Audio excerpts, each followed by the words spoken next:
Yo, what's up? May adlaw sa tanan ug happy Valentine's Day sanay mga uyab ug walay mga uyab ya. So karong adlaw day atong i-surprise atong uyab kay siyempre Valentine's ba ya.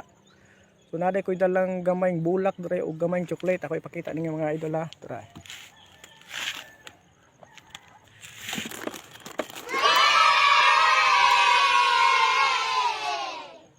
Mo ako i-surprise ako uyab mga idol. Gamay ra ni siya nga bulak o gamay nga chocolate. Kay di mo ta ka-afford anang mahal nga mga bulak ug mahal nga chocolate. Ang importante sa relasyon mga kaidol na magsinabtanay lang, magunsa man ang mahal nga bulak ug mahal nga chocolate nya, perti sige lang gaaway.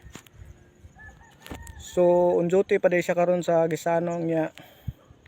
Atong sugaton atong adton sa Gisano. So kuyugi ko ninyo mga kaidol, let's go.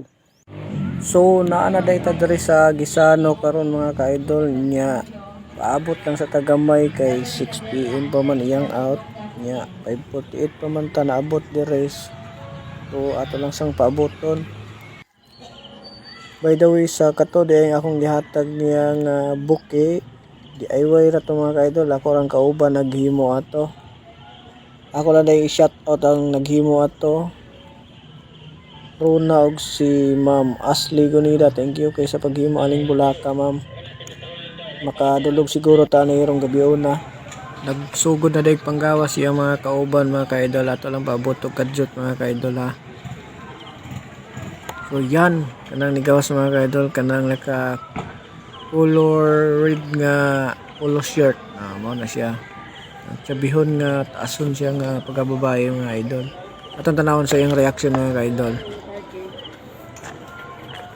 Wala gini siya kabalo nga ako i-surprise siya ba. Wala ko gabli sa yubak lang. Ulis ha? Uy! Uy! Ulis ba? Ulis ba yan? Ano ka na? Basta? Umulog. Yung ipus. Ablis ba? Pagdali? Wala! Ablis ang yubak. Ano ka na? Basta tanawa?